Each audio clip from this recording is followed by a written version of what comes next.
This is Tyson Sports coming back with another one, and please y'all like and subscribe this video.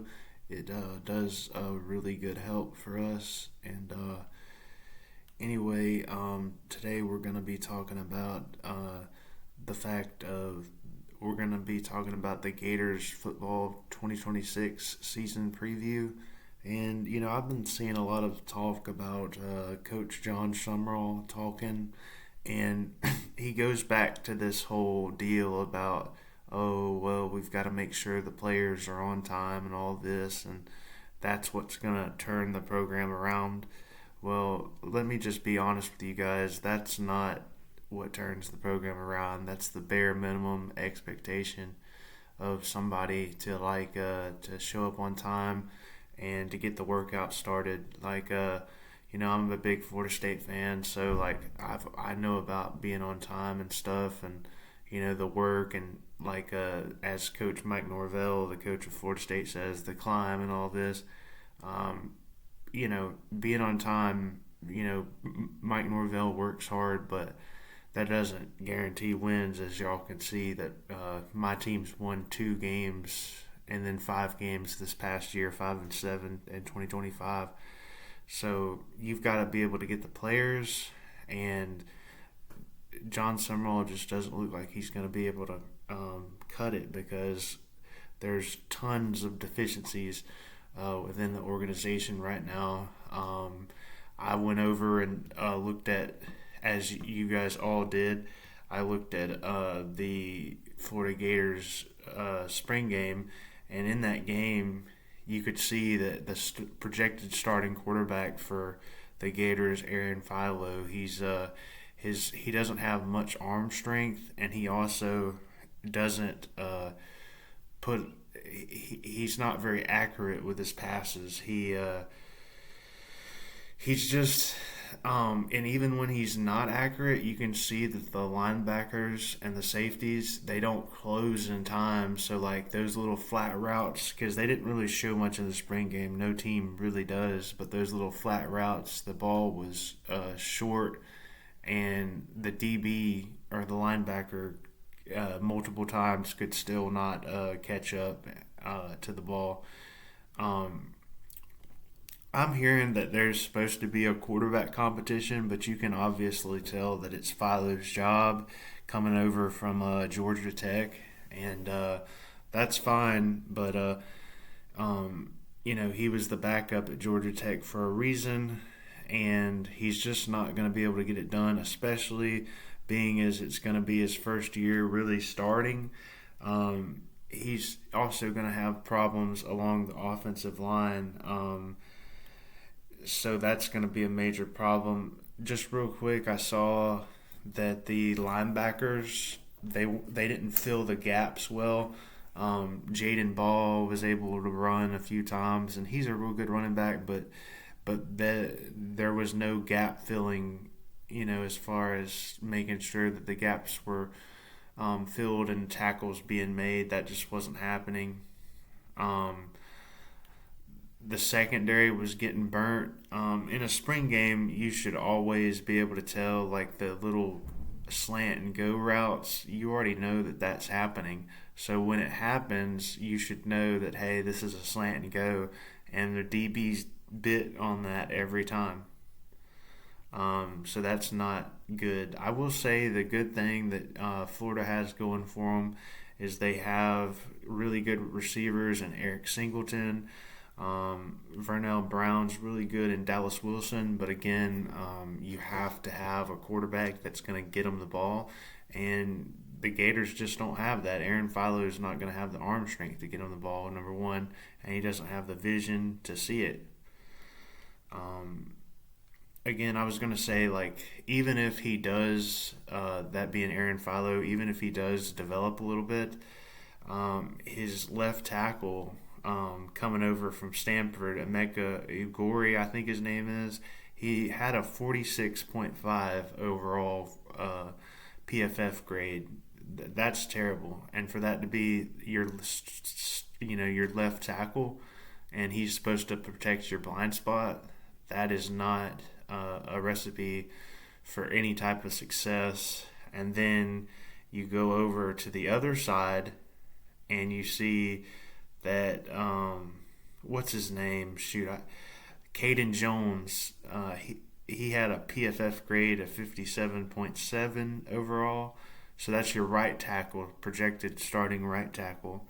And what does that say? Like, if both your cornerstones of your left and right side of your offensive line, that they're not going to work out, how is Aaron Philo going to gain any confidence and gain any progression if all he's doing is getting sacked all the time? That's going to be a major problem.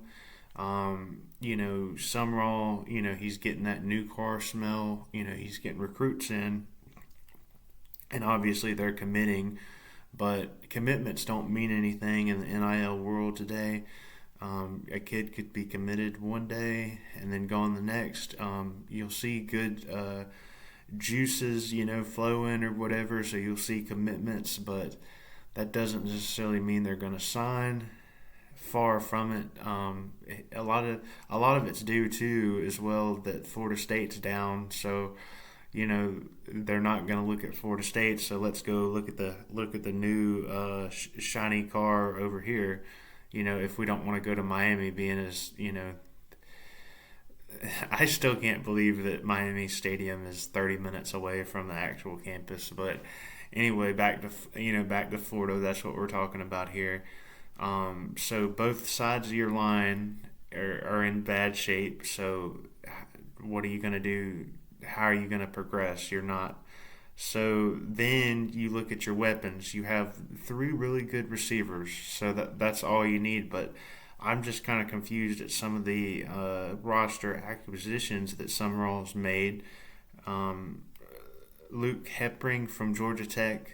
That's a projected starting tight end, and I figured being Georgia Tech loving to run the ball, that's what he would be being brought in for. But I looked it up, and 139 out of the 239 snaps that he had were actually pass plays, and he only had 158 yards receiving to show for it, and he had a bad run blocking grade. So I don't really understand that acquisition. The tight end's important, being as you have Jaden Ball and a kind of option kind of quarterback that's a little mobile. He's not the greatest in Philo, but you run that little option. You'd like for that tight end to actually be the blocker, since you've already got 3 really good receivers in Wilson, Brown, and Singleton. So that just doesn't make any sense to me.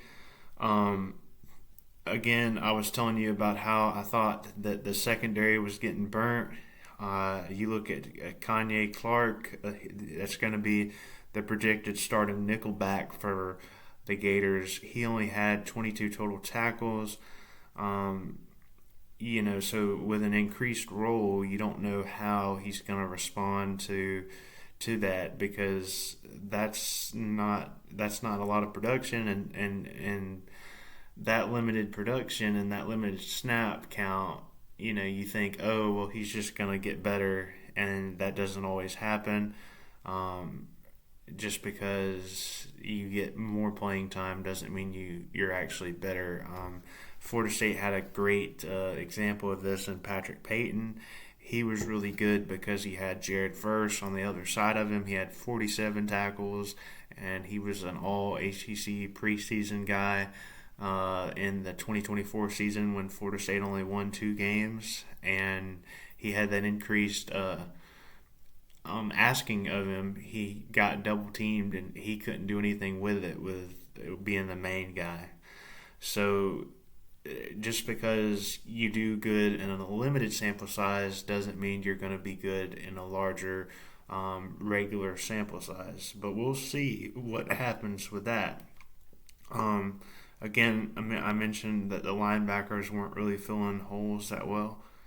And so the only other thing I was going to mention was I was looking at Jaden Woods, the Jack linebacker. He only had 28 total tackles, and 3.5 sacks. That's not getting it done in limited playing time or regular playing time.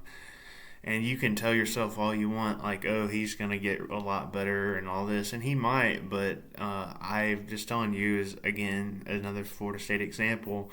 Everybody thought that about Marvin Jones Jr., you know, being he had that little package for pass rush and he got sacks or whatever. But when you get that increased playing time, it's not gonna magically turn Jaden Woods' sack production from 3.5 to like 10. He's just gonna not be able to block the run, and he's gonna get pushed off the line.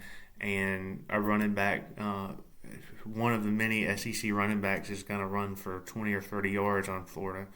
So, John Summerall can talk all he wants to about toughness and all this, but in the end, the players make the coaches. The coaches organize, put the players in the best position, but you can't just be all smoke and mirrors and rah rah. It comes down to the talent, and Florida does not have the talent.